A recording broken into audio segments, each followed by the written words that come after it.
Hi there, my name is John Green. This is Crash Course World History, and today we're going to talk about Jesus. So this is a Roman coin from around the time Jesus was born in the Roman Empire, and it calls Augustus, the emperor, the Son of God. So let's just state at the outset that in 4 BCE, being the Son of God, or at least being the son of a god, was not such an unusual thing. But a poor Jew being the son of God, that was news.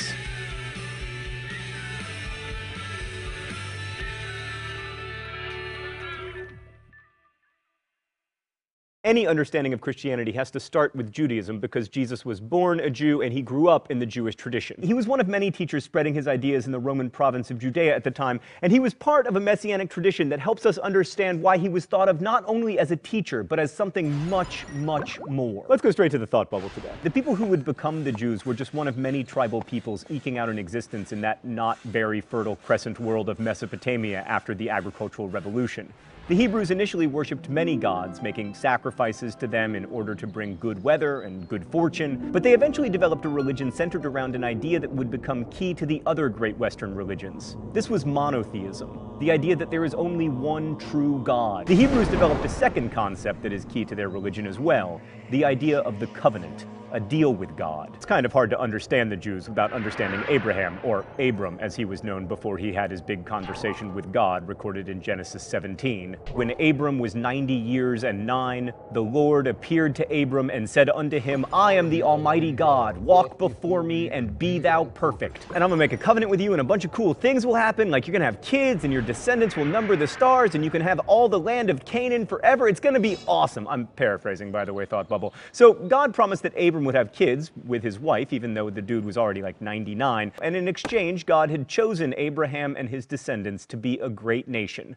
From this, we get the expression that the Jews are the chosen people. So some important things about this God. One, singularity. He, and I'm using the masculine pronoun because that's what Hebrew prayers use, does not want you to put any gods before him. He is also transcendent, having always existed, and he is deeply personal. He chats with prophets, sends locusts, etc. But he doesn't take corporeal form like Greek and Roman gods do. He is also involved in history, like he will destroy cities and bring floods and determine the outcome of wars and possibly football games. Football games. Probably most important to us today, and certainly most important to Jesus, this God demands moral righteousness and social justice. So this is the God of the Hebrews, Yahweh, and despite many ups and downs, the Jewish people have stuck with him for, according to the Hebrew calendar at least, over 5,700 years. And he has stuck by them too, despite the Jews being on occasion something of a disappointment to him, which leads to various miseries, and also to a tradition of prophets who speak for God and warn the people to get back on the right path lest there be more miseries. Which brings us back to our friends the Romans. By the time Jesus was born, the land of the Israelites had been absorbed into the Roman Empire as the province of Judea. At the time of Jesus' birth, Judea was under the control of Herod the Great, best known for building the massive temple in Jerusalem that the Romans would later destroy. And by the time Jesus died, an expanded Judea was under the rule of Herod Antipater, also unhelpfully known as Herod. Both Herods ultimately took their orders from the Romans, and they both show up on the list of rulers who were oppressive to the Jews, partly because there's never that much religious freedom in an empire, unless you are, wait for it, the Mongols.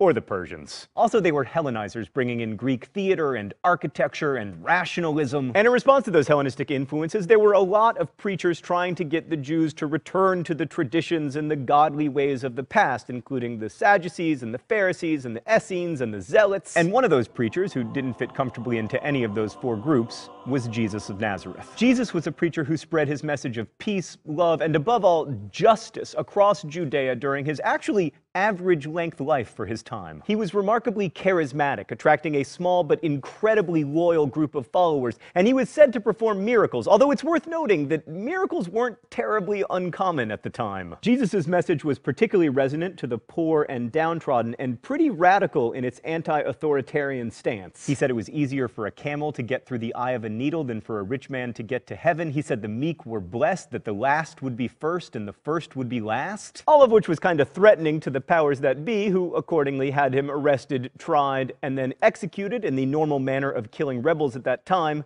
crucifixion. Also, just to put this question to bed, the Romans crucified Jesus because he was a threat to their authority. Later traditions saying that the Jews killed Jesus, very unfortunate, Also very untrue. We're not going to discuss Jesus' divinity because 1, this isn't a theology class, and 2, flame wars on the internet make me so uncomfortable that I have to turn to camera 2. Hi there, camera 2. I'm here to remind you that 3, fighting over such things, like fighting over whether the proverbial cake is a lie, rarely accomplishes anything. Plus, 4, what matters to us is the historical fact that people at the time believed that Jesus was the Messiah, the Anointed One, the Son of God. And they believed that he would return someday to redeem the world, which leads us to 2 questions about Christianity. First, why did this small group of people believe this? And second, why and how did that belief become so widespread? So why would people believe that Jesus was the Messiah? First, the Jews had a long tradition of believing that a savior would come to them in a time of trouble. And Judea, under the rule of Herod and the Romans, definitely a time of trouble. And many of the prophecies about this savior point to someone whose life looks a lot like Jesus's. For instance, Isaiah 53 says the person will be misunderstood and mistreated, just like Jesus was. He was despised and rejected by men, a man of sorrows and acquainted with grief, and as one from whom men hide their face, he was despised, and we didn't respect him. And a lot of the prophecies, like Daniel 7:14, for instance, explain that when the Messiah comes, there will be this awesome new everlasting kingdom. And that had to sound pretty good to people who'd had their autonomy taken away from them. So some religious Jews saw Jesus in those prophecies and came to believe, either during his life or shortly thereafter, that he was the Messiah. Most of them thought the new everlasting kingdom was right around the corner, which is probably why no one bothered to write down much about the life of Jesus for several decades, by which time it was clear that we might have to wait a bit for this brilliant new everlasting kingdom. I should note, by the way, that the idea of a Messiah was not unique to the Jews at the time. Even the Romans got in on the action. For instance, the Roman poet Virgil wrote of a boy who shall free the earth from never-ceasing fear. He shall receive the life of gods and see heroes with gods commingling. Sound familiar? But Virgil was writing about Emperor Augustus in that poem, not Jesus, which points again to the similarities between the two. Both called sons of God, both sent to free the earth from never-ceasing fear, but one ruled the largest empire in the world, and the other believed that empire and the world needed to change dramatically. So why did the less wealthy and famous son of God become by far the more influential? Well, here are 3 possible historical reasons. Reason 1,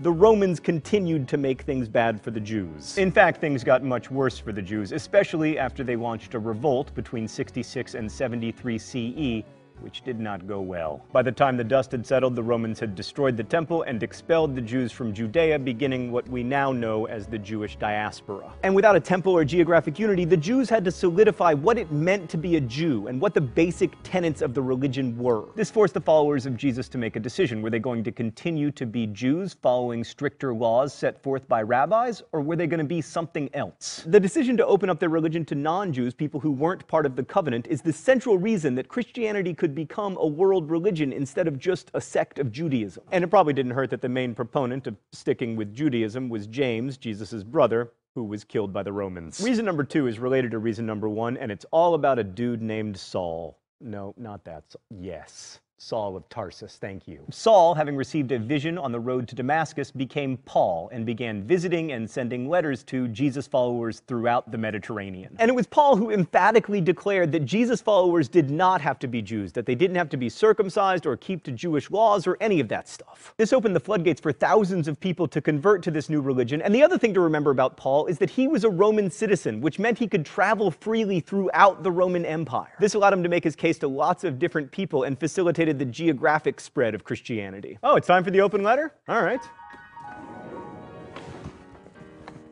An open letter to the fish. Dear Ichthus, so check this out. In the 1st century, when it was still super underground and hipster to be a Christian, you were a secret symbol of Christianity, used to kind of hide from the Romans. Ichthus, the Greek word for fish, was an acronym, and it was a super clever way to talk about religion without anyone knowing that you were talking about it. But you'll never guess what happened. Even in places where it's completely fine to talk about Christianity now and to use, regular Christian symbols like the cross, you have had a huge resurgence thanks to the plastic automobile decal industry.